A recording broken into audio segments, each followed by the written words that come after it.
What is up, everybody? Matt Moda here to give you my favorite NBA player prop picks for the NBA Finals Game 5 tomorrow. We got Pacers versus Thunder. The Thunder up 3-2 can win and win the actual finals tomorrow. But the Pacers, they counted out all playoffs. They keep on winning. Maybe they have some more magic left and can win tomorrow and force a Game 7. We'll have to see.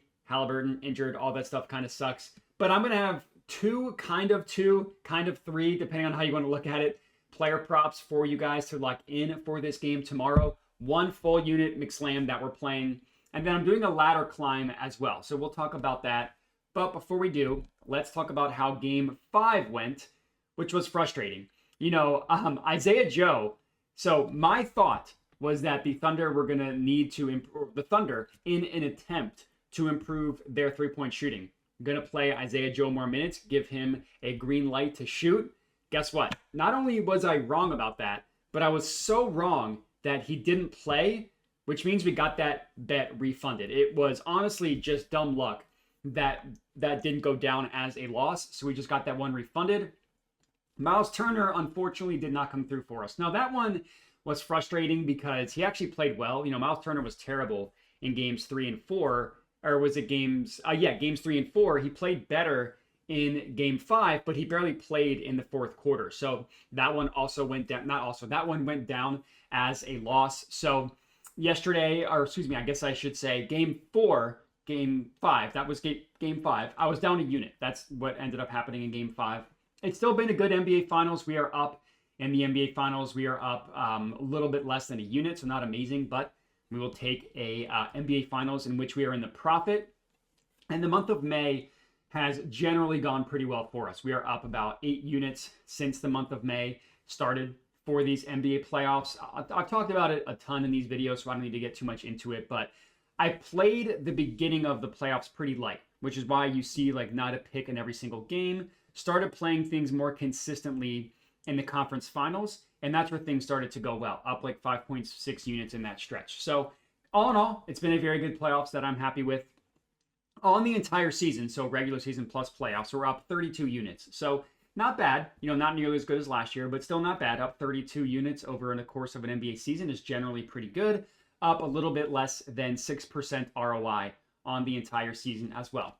Might be the last game of the year tomorrow. We'll have to see about that. Depending on you're watching this, it could be tonight if you're watching this on Thursday. All in all, I'm content with the season.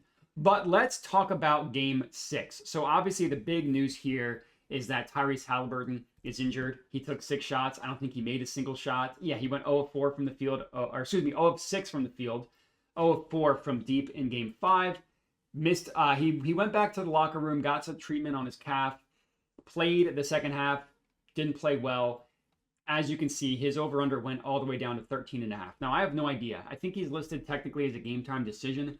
I think he's going to play. I am not going to sit here and try and pretend what he is going to look like. We could see another Tyrese Haliburton like we saw in game 5, where he clearly didn't trust himself to be aggressive, even though he was moving. Fine. Granted, that's just kind of subjective, just how I thought watching the game. But you could tell that he just did not feel comfortable being aggressive because he was worried about that calf injury that he has. So you kind of ask yourself the question, if Haliburton's over-under went from 17.5, 18.5 down to 13.5, where are they projecting these points come from? And the biggest one is, unsurprisingly, Pascal Siakam. His over-under is now up to 21.5.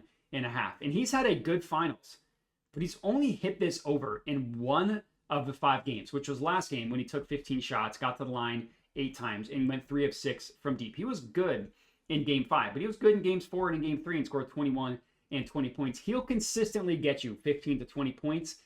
I'm not confident if he's going to get you 22 points. Now, the odds kind of reflect that with FanDuel giving this to you at even money.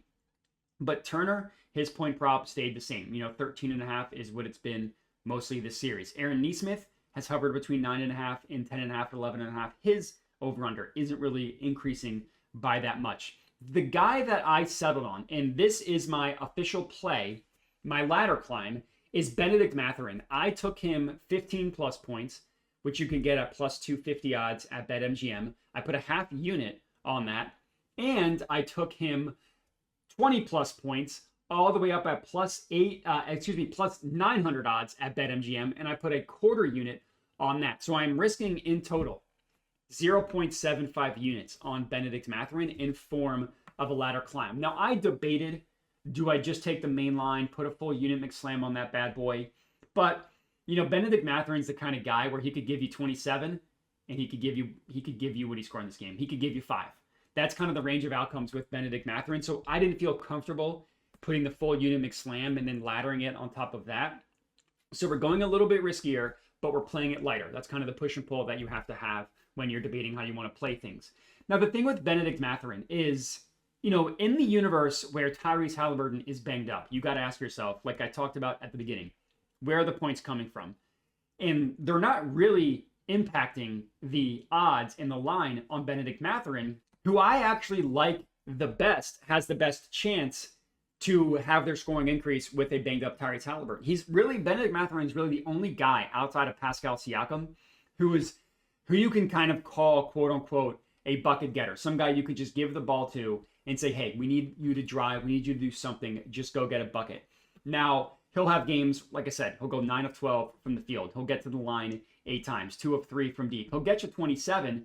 Next game, scored 8, only took 2 shots. The game after that, only scored 7, took 11 shots. So that's kind of the hit or miss nature of Bennedict Mathurin. But if you just look at this from a matchup perspective, I actually like it quite a bit for Bennedict Mathurin. And the reason why, the Thunder defense is phenomenal. The ways that they try to stop you from scoring, they're very, very good at doing so.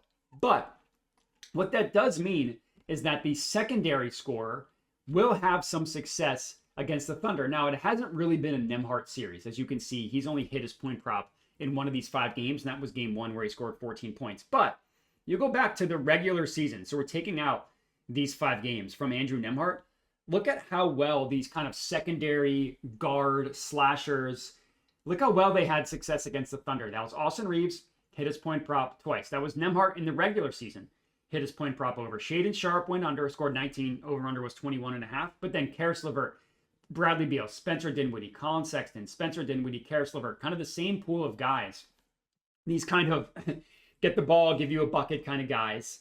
Give them the ball, get you a bucket kind of guys. They had success against the Thunder, and you look at it from a matchup perspective. So, okay, he won't get anything in transition. That's okay. He'll get to the line, and we've seen that in these playoffs, right? You look at him at the free throw line against the Thunder. 7 attempts in game 2, 8 attempts in game 3, 8 attempts in game 4. So if he can get to the line another 7, 8, 9 times, well, that just obviously makes it so he doesn't need to shoot as well if he's getting 7 to 8 points at the free throw line. And then spot up. So he won't do a ton on ball, but they'll give him the ball and try and have him score in the spot up. The Thunder gave up the 3rd most points per game via spot up. And you look at how the Thunder defense has performed specifically in the playoffs, and it's really good for Bennedict Mathurin. And they've actually given up more to the pick and roll ball handler in the playoffs than they did in the regular season. The Thunder did. The spot where they're the weakest, or I should say, the spot where they're the strongest is via transition. He's just not going to score anything via transition, but he can get to the line. He can score in the pick and roll, which the Thunder defense hasn't been as good in the playoffs. He can score in the spot up. Now, we don't have anything off of cuts. Put back, that's a fraction of a point, so that doesn't really count. But the top 4 of the top 5 ways in which Bennedict Mathurin scores, the Thunder defense has been relatively weak in the playoffs. And even if you take out the pick and roll ball handler, which they're obviously a phenomenal pick and roll ball handling defense, they're just really good at like the main primary scoring option. That's where the Thunder defense is best. Off ball, spot up stuff, free throws, getting to the line, all that stuff can work out really well for Bennedict Mathurin. So I really like the chance that he could have a blow up game, which is why I'm doing the ladder climb on the 15 plus and the 20 plus. This could also blow up in our faces. Scored 0 points against the Knicks, scored 0 points in the game against the Cavs, scored 5 points against the Bucks, scored 5 points in game 1, and then 8 and 7 in the last 2. So I fully understand. Kind of like the Isaiah Joe one. Granted, there's no chance this play gets refunded. This could blow up in our faces, but I do think that the possibility exists. Like he did 23 points on 11 shots, got to the line 9 times. 20 points on 8 shots, got to the line 11 times. 23 points, got to the line 9 times, right? That's kind of what you see with Bennedict Mathurin, and that is well within the realm of possibilities in this series. You know, the Pacers thinking they need some more scoring. They rely on a guy like Mathurin, whose best ability is just get the ball, put it in the bucket. So I like the ladder climb on him. If you wanted to be safe, take his mainline prop, which is at 10.5 at pretty much every book. But this is technically my first play, technically my first 2 plays, depending on how you want to think about it. But it's Bennedict Mathurin, 15 plus and 20 plus points. And then the other play that I have, and this one is going to feel sweaty, but I'm going under on Jaylen Williams. I'm taking him under 23.5 points. This is best offered at -115 odds. Actually, -110, excuse me. -110 odds at Bet365 and Hard Rock. Those are the 2 places most commonly available where you can lock it in. And this is a pure fade of recent results. This is just me looking at game 5, him scoring 40 points and saying, I'm betting on regression after that. And it's actually been 3 really good games in a row for Jaylen Williams. 26 points, 27, and 40 in his last 3 games. Now you look at the playoffs. He has gone over 23.5 points in 9 of 21 games. He's also done it in 3 straight, which means that he went 6 of 18 in terms of going over 23.5 points in the first 18 games of the playoffs. So yeah, he had horrible shooting games, a really bad series against the Nuggets, scored 10 points, 2 of 13, scored 6 points, 3 of 16. Yeah, he's not as bad as he was in those games. Obviously, he's a better player than that. He just had some playoff demons that he needed to overcome, which he has in the last 3 games. I just find it hard to believe that type of scoring output is going to continue for Jaylen Williams.